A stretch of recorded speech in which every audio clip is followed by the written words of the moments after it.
नमस्कार दोस्तों, आज की इस वीडियो में हम जावा के ऐसे ट्रिकी कॉन्सेप्ट्स डिस्कस करने वाले हैं जहां ज़्यादातर बच्चों की अंडरस्टैंडिंग उतनी बेहतर नहीं होती, जबकि ये सारे कॉन्सेप्ट्स आपके इंटरव्यूज़ और एग्ज़ाम पॉइंट ऑफ व्यू से काफ़ी इंपॉर्टेंट है। जो भी कोड एग्जांपल्स मैं इस ट्यूटोरियल में यूज़ करने वाला हूं, उनको भी आप एक्सेस कर पाएंगे। लिंक मैं आपको डिस्क्रिप्शन में प्रोवाइड कर दूंगा। So without wasting any time, let's start. तो चलिए सबसे पहले समझते हैं दिस कीवर्ड क्या होता है जावा के अंदर। So as you can see, this keyword in Java refers to the current object and is used to differentiate instance variable from the method parameters। ये बहुत इंपॉर्टेंट है, ये जो लाइन है, ठीक है। इसको समझने के लिए एक कोड बनाते हैं, एक क्लास बनाते हैं, ठीक है। इसको थोड़ा सा लार्ज कर देते हैं। क्लास बनाते हैं, लेट्स से स्टूडेंट, और इस स्टूडेंट क्लास में एक कंस्ट्रक्टर बनाते हैं इसका, ठीक है। तो कंस्ट्रक्टर के लिए मुझे सेम क्लास नेम का यूज़ करना पड़ेगा, और let's say I want to set the name of the student. So and I can also create name variable over here as well.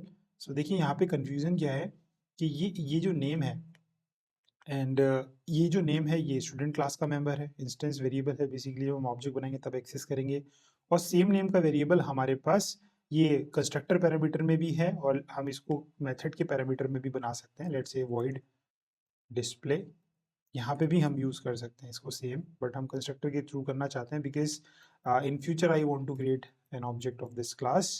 So let's say हम इसको OBJ बोल देते हैं, और when I create object of this class I have to pass the name, let's say Amit. Okay, so it will, this name will be map to this variable. First it will store in this variable, और मैं चाहता हूँ कि ये जो name आया अमित, ये name में जाके सेट हो जाए। देखिए दो कन्फ्यूजन है, अगर मैं यहाँ पे लिख दूँ नेम इक्वल टू नेम, तो ये तो बड़ा अजीब सा हो गया। कौन सा नेम कौन सा है, ये वाला नेम ये कौन सा है, और ये वाला नेम कौन सा है। तो इसको डिफरेंशिएट करने के लिए देखिए, use to differentiate instance variables from method parameters. ये मेथड तो नहीं है, बट ये सेम काम हम यहाँ पे भी कर सकते हैं। दिस इज कंस्ट्रक्टर, कंस्ट्रक्टर में भी यूज होता है। तो हम दिस कीवर्ड से ये बताते हैं कि जो तुम ऑब्जेक्ट बना रहे हो ना, और उस टाइम पे जो वैल्यू भेज रहे हो, we are talking about that variable. So ये तो जो वेरिएबल है ये हमारे ऑब्जेक्ट का वेरिएबल नहीं है, इंस्टेंस वेरिएबल नहीं है। This is the variable of constructor, और यहाँ होता तो इसको हम क्या बोलते, parameterized value for this method, है ना। तो ये जो नेम है ये वाला नेम है, और ये जो दिस नेम हुआ, इससे हम बता रहे हैं कि ये इंस्टेंस वेरिएबल है। तो डिफरेंशिएट कर रहे हैं, और ये कंफ्यूजन हमेशा तभी होती है जब हमारे पास सेम नेम के वेरिएबल होते हैं, ठीक है। अच्छा, एक और खास बात होती है, चलिए मैं बताता हूँ आपको। हम इसको एक्सेस भी कर सकते हैं, दिस डॉट नेम। हम ये बता सकते हैं, क्योंकि हम ये जो नेम है तब सेट कर दे रहे हैं जब हम ऑब्जेक्ट बना रहे हैं, और इससे हम ये दिस डॉट नेम भी एक्सेस कर पाएंगे। So this name is not this one, this is the name of the instance variable जो हमारे पास नेम है। तो अगर मैं इस कोड को चलाऊँ और यहाँ से इस ओबीजे से मैं ये डिस्प्ले कॉल करूँ, तो देखिए जब हम कोड चलाएंगे तो हमारे पास जो अमित है वो आ जाएगा, और हमने तो इस मेथड को भेजा नहीं वो अमित, बट इसने खुद पिक कर लिया दिस डॉट नेम से। क्यों? क्योंकि I am talking about this object, और इस ऑब्जेक्ट से मैंने इसका डिस्प्ले कॉल किया, ठीक है। तो जब मैं उस ऑब्जेक्ट के डिस्प्ले से कॉल कर रहा हूँ, तो उसको दिस नेम का मतलब पता है। तो दिस हमें यहाँ हेल्प करता है आइडेंटिफाई करने के लिए कि इस जिस ऑब्जेक्ट की बात हम कर रहे हैं उसके कौन कौन से वेरिएबल्स हैं। तो अगर इन फ्यूचर कोई कंफ्यूजन है भी तो वो भी रिजॉल्व हो जाती है। सो होपफुली ये कॉन्सेप्ट आपका क्लियर हो गया होगा। तो चलिए अब समझते हैं जो सुपर कीवर्ड है उसका क्या रोल होता है जावा में, जो कि काफ़ी इंपॉर्टेंट कॉन्सेप्ट है।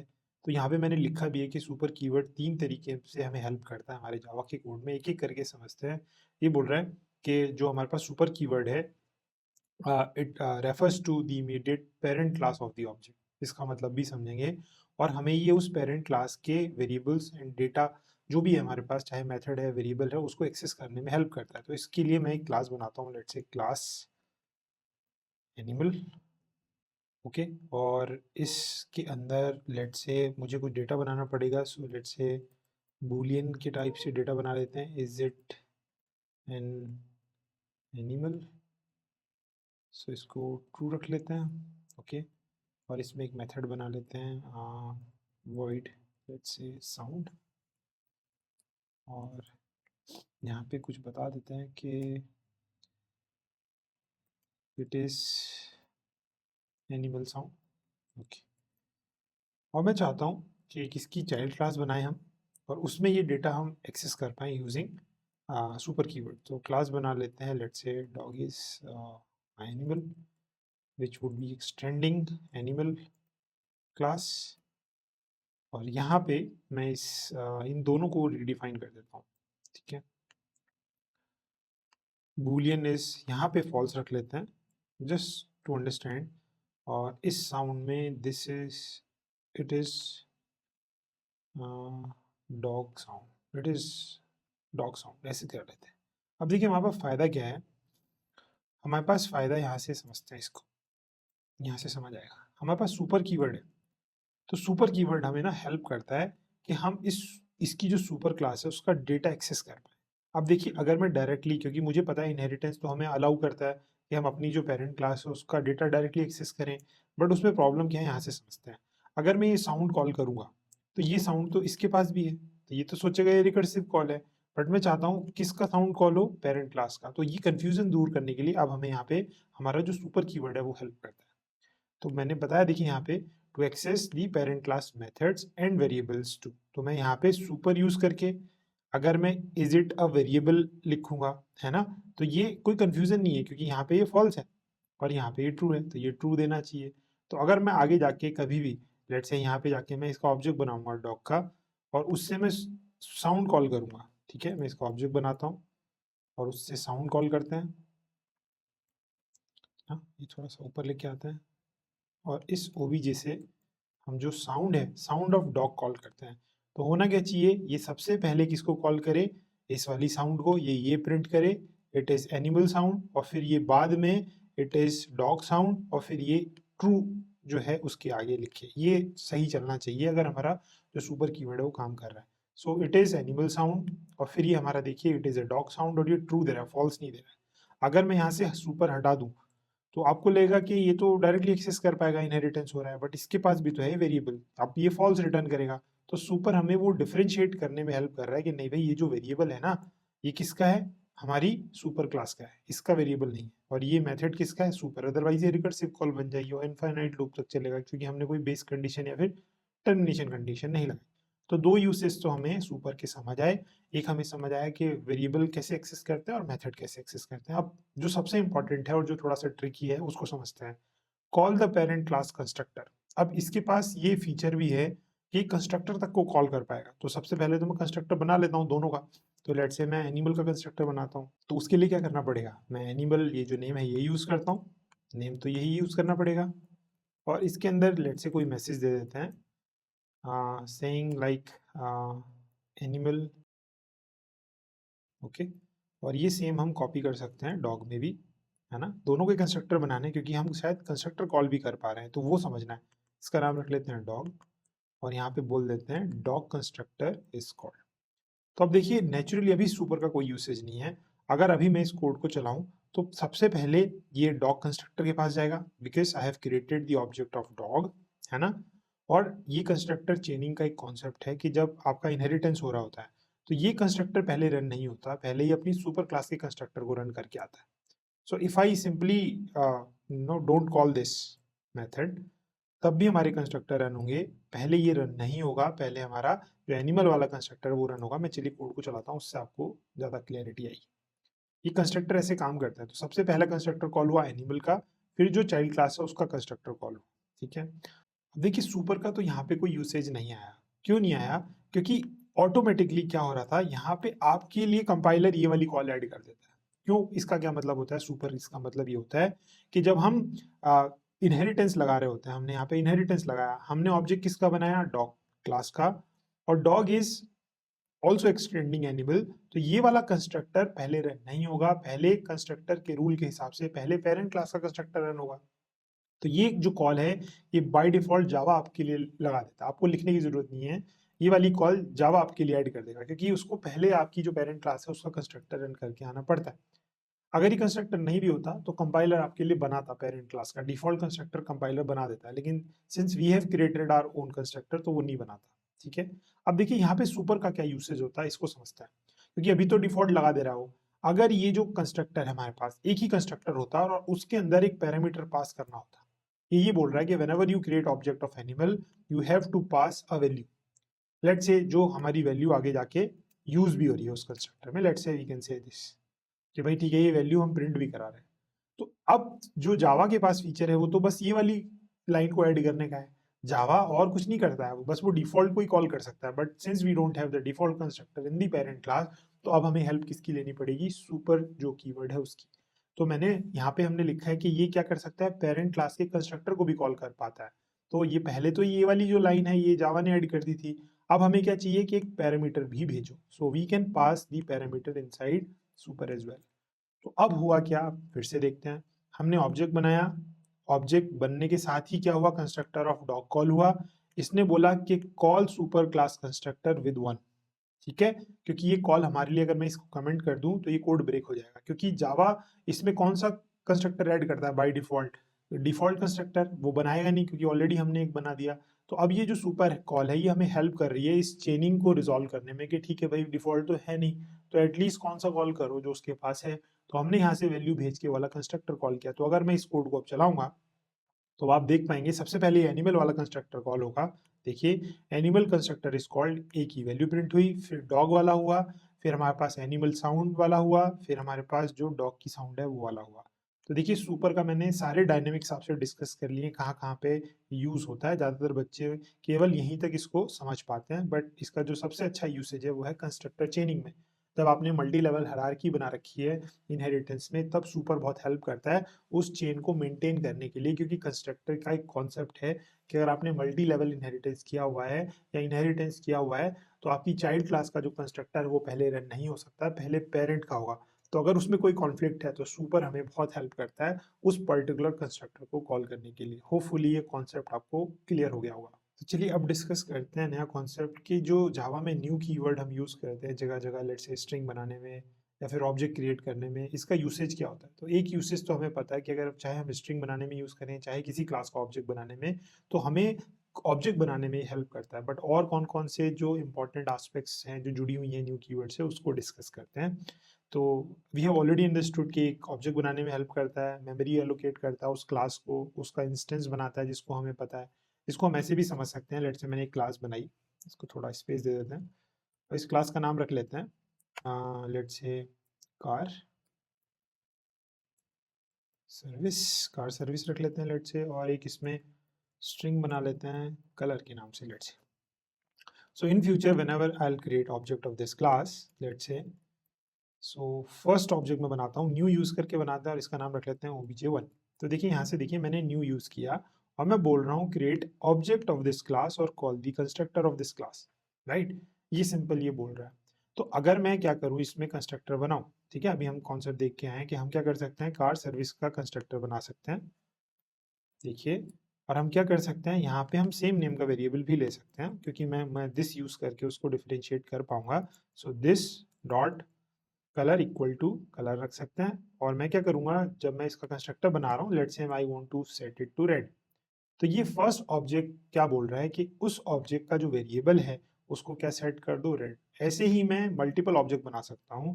लेट्स से मैंने दूसरा ऑब्जेक्ट बनाया, उसका नाम 2 दे देता हूँ और इससे बोला मैंने कि इस बार जो उसका कलर है वो ग्रीन सेट कर दो। ओके चलो, फिर मैंने ऑब्जेक्ट 3 बनाया और मैंने बोला कि लेट्स से मैंने इसका ब्लैक सेट किया, राइट।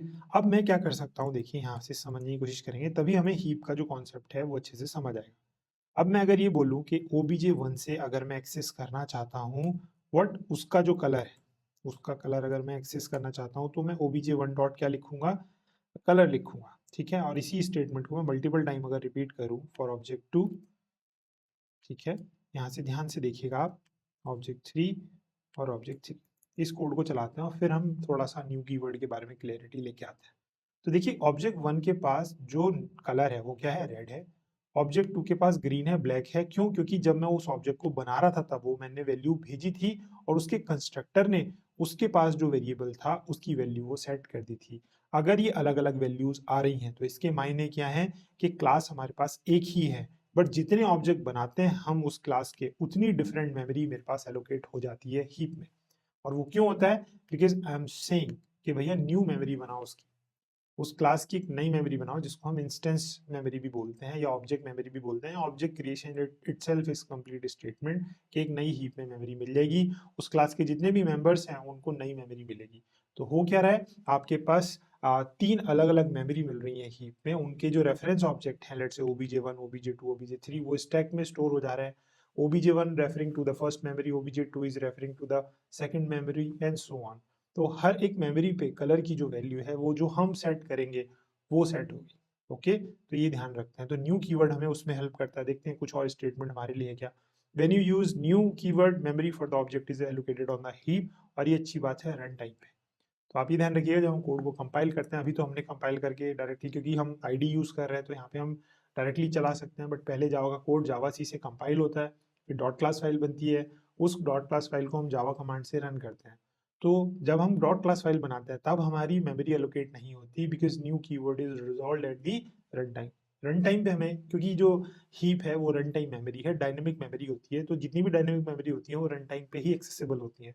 तो ये जहाँ जहाँ न्यू लिखा है, चाहे आपने स्ट्रिंग में लिखा हो, चाहे आपने क्लास के ऑब्जेक्ट बनाने में लिखा हो, इन सब को मेमोरी कब एलोकेट होगी, जब आपका कोड रन हो रहा होगा। ये जो स्टेटमेंट है ये रन टाइम पे ही रन होती हैं। Let's say I am creating the object of this car service class. Okay, heap is where Java stores object और instance variable at the run time, हम डिस्कस कर चुके हैं। The reference to the object is stored in the stack, but the actual object lives in the heap. तो ये सारी चीजें हम डिस्कस कर चुके हैं। होपफुली आपको न्यू का मतलब समझ आया होगा। और ये सेम चीज यहाँ पे भी है, ऐसा नहीं है। अगर मैं यहाँ पे S1 बनाता हूँ न्यू, ठीक है, और यहाँ पे लेट्स से स्ट्रिंग दे देता हूँ ABC, तो यहाँ पे भी ये रन टाइम पे ही रिजॉल्व होती है और इसको स्ट्रिंग ऑब्जेक्ट बोलते हैं। ठीक है, दोनों में डिफरेंस होता है। अगर मैं इसको ऐसे लिखूंगा तो इसको स्ट्रिंग लिटरल बोलते हैं। ठीक है, जावा में दोनों का कॉन्सेप्ट अलग है। ठीक है, ठीक है, इसको स्ट्रिंग लिटरल बोलते हैं क्योंकि मैंने बिना न्यू यूज करके बनाया, और इसको स्ट्रिंग ऑब्जेक्ट बोलते हैं। और ये दोनों जो कॉन्सेप्ट हैं ये स्ट्रिंग पूल में काफी ज्यादा यूज होते हैं, तो आप पढ़ सकते हैं स्ट्रिंग पूल का कॉन्सेप्ट।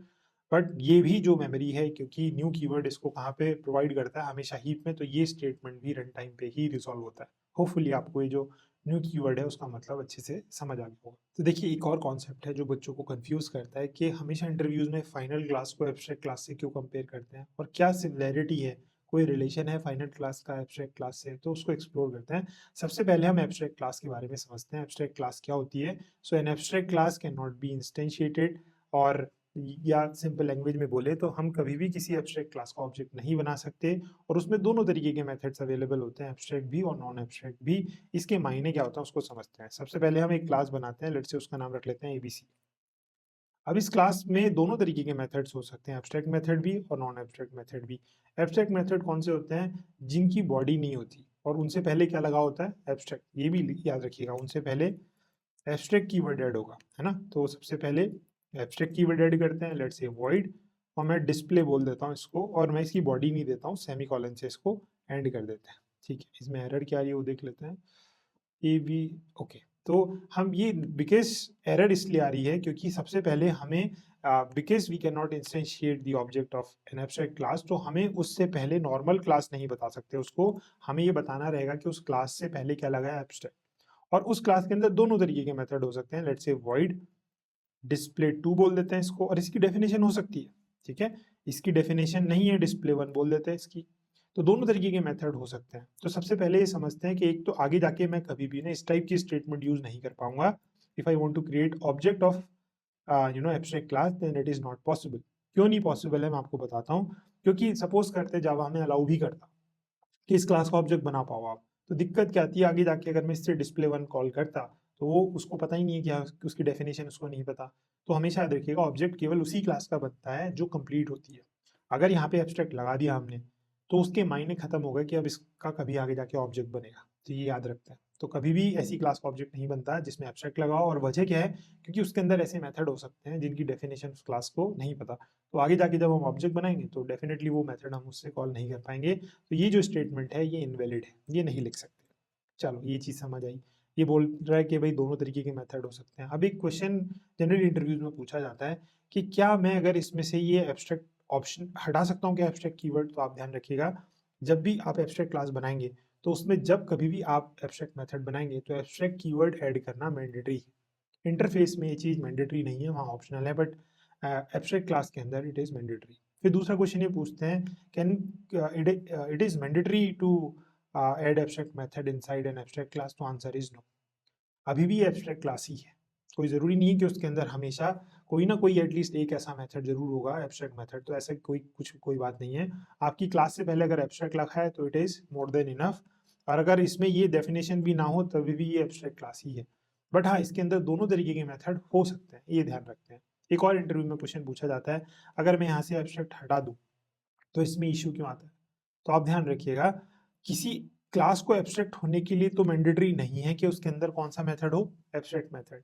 बट एब्स्ट्रैक्ट मेथड हमेशा याद रखिएगा, क्योंकि ये एब्स्ट्रैक्ट मेथड है, इस मेथड की डेफिनेशन इस क्लास को नहीं पता, और मैं यहाँ बोल रहा हूँ कि it is a normal class, हम आगे जाके एबीसी का ऑब्जेक्ट बना पाएंगे, तो ये कॉन्फ्लिक्ट क्रिएट हो रहा है।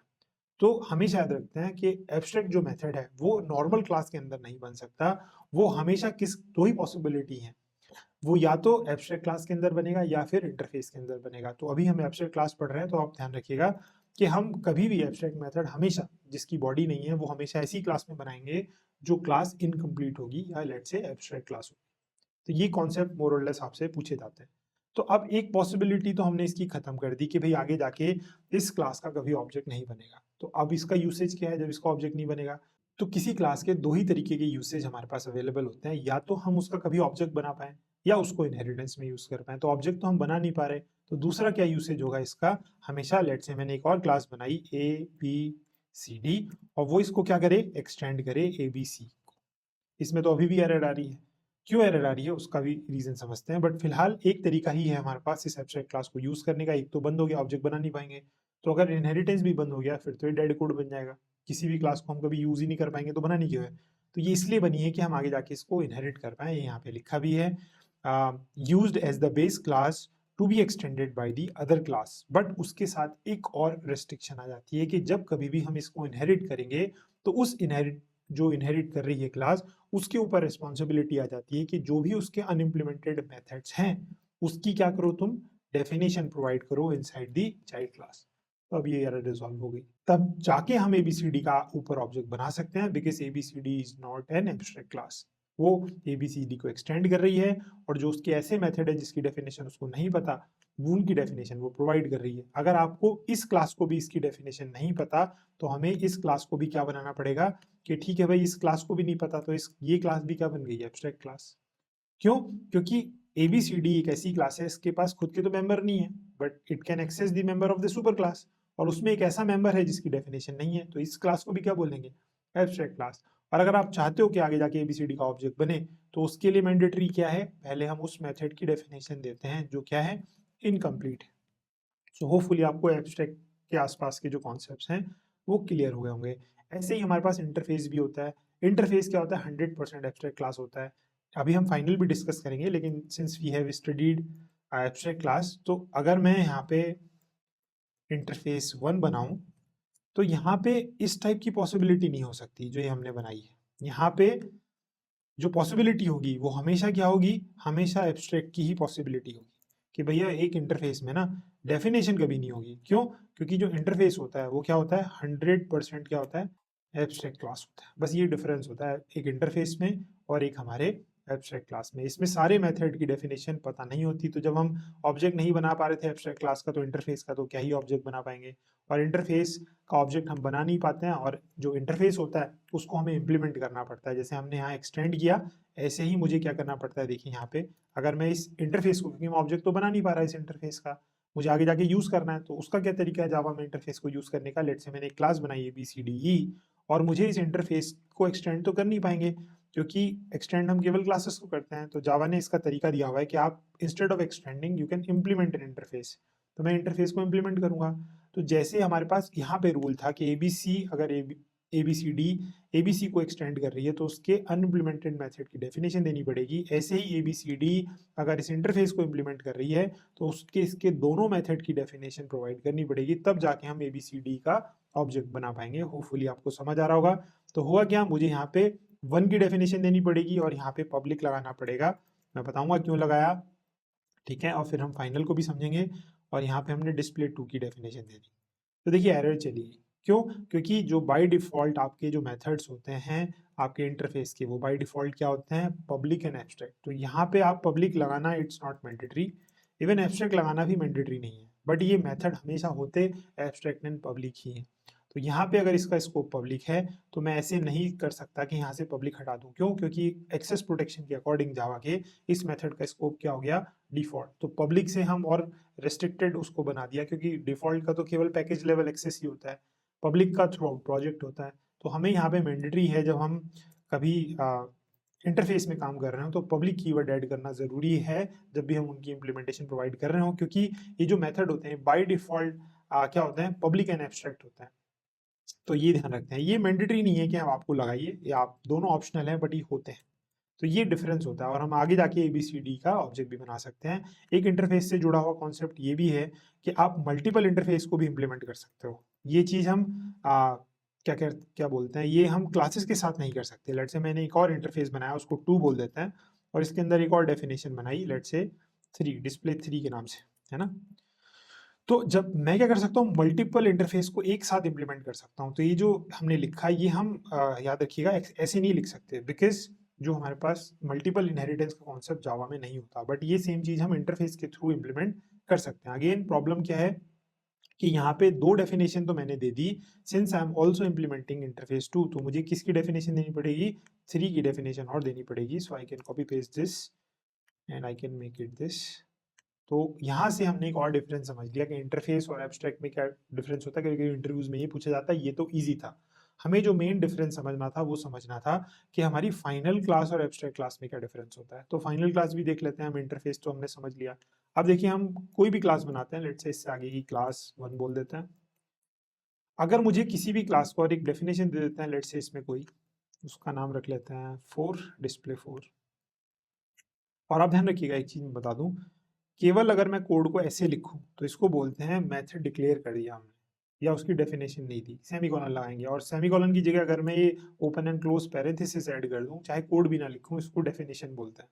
तो ये सब डेफिनेशन दे दी है मैंने, है ना, कोड नहीं लिखा है इनके अंदर, वो अलग बात है, बट ये डिफाइंड ही है, तो ये ध्यान रखते हैं। अब अगर क्लास 1 है, उसके पास एक मेथड है डिस्प्ले 4, और इसके अंदर लेट से कुछ भी लिखा है, कुछ भी लिख लेते हैं इसके अंदर, डिस्प्ले 4।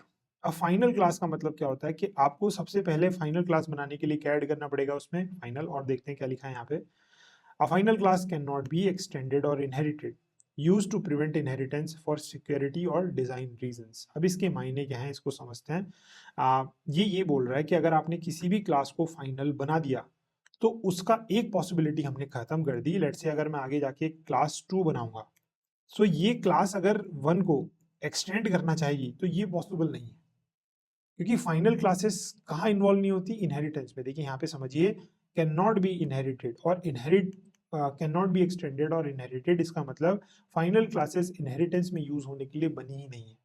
क्यों? सिक्योरिटी और डिजाइन पर्पसेस से उसको ऐसा बनाया गया कि अगर आपने किसी क्लास को फाइनल बना दिया तो 2 में से एक पॉसिबिलिटी हमने खत्म कर दी कि हम जो है उसका कभी चाइल्ड नहीं बना पाएंगे, या उसको इनहेरिटेंस में कभी यूज नहीं कर पाएंगे। ये पॉसिबिलिटी हमने खत्म कर दी। अब एक ही पॉसिबिलिटी बनी, क्या हम फाइनल क्लास का ऑब्जेक्ट बना सकते हैं? यस, बना सकते हैं। अगर ये भी बंद कर दिया तो ये डेड कोड बन जाएगा। तो ये याद रखिएगा, मैं आगे जाके यहाँ पे मेन में ऑब्जेक्ट बना सकता हूँ फाइनल क्लास का, उसमें कोई इशू नहीं है।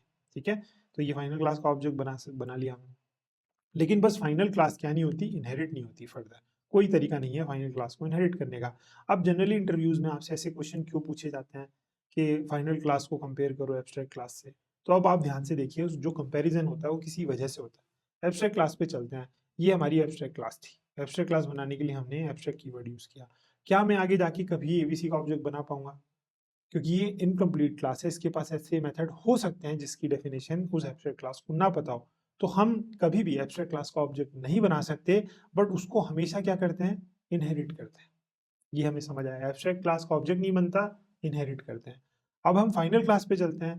फाइनल क्लास का ऑब्जेक्ट बना सकते हैं, यस, बट क्या उसको इनहेरिट कर सकते हैं? नहीं कर सकते। तो दोनों में देखिए एक कंपैरिजन के पैरामीटर है हमारे पास। एक बोलता है कि ऑब्जेक्ट बनाओ, और एक बोलता है इनहेरिटेंस मत करो। एक बोलता है केवल इनहेरिटेंस करो, ऑब्जेक्ट मत बनाओ। तो ये डिफरेंस है हमारे पास। ये जानना चाहता है इंटरव्यूअर आपसे कि कैसे कंपेयर किया आपने। तो फाइनल क्लास का ऑब्जेक्ट बन जाता है, इनहेरिट नहीं होती। एब्स्ट्रैक्ट क्लास का ऑब्जेक्ट नहीं बनता, बट वो बनी किसके लिए है? कि इनहेरिटेंस हो पाए। याद रखिए, कोई भी क्लास का कोड है उसके 2 ही रास्ते हैं यूज करने के लिए, या तो आप आगे आगे जाके उसका ऑब्जेक्ट बनाएं, या फिर उसको इनहेरिट करें। अगर आपने दोनों पॉसिबिलिटी बंद कर दी तो फिर वो डेड कोड हो जाएगा, वो कभी यूज ही नहीं होगा। तो उस कोड को बनाने का कोई फायदा नहीं है। तो होपफुली आपको ये जो फाइनल क्लास है, एब्स्ट्रैक्ट क्लासेस में डिफरेंस समझ आया होगा। हमने एब्स्ट्रैक्ट क्लास को इंटरफेस से भी कंपेयर किया, तो होपफुली कॉन्सेप्ट आपके अब अच्छे हो गए होंगे। तो ऑल राइट, अगर आप यहाँ तक आ गए हो तो आप लेफ्ट वाली प्लेलिस्ट को चेकआउट करके जावा के सारे बेसिक कॉन्सेप्ट्स अच्छे से विद कोड एग्जांपल समझ सकते हो, और जावा के ट्रिकी कॉन्सेप्ट समझने के लिए आप राइट वाली प्लेलिस्ट को चेकआउट कर सकते हैं। Thank you so much and have a good day.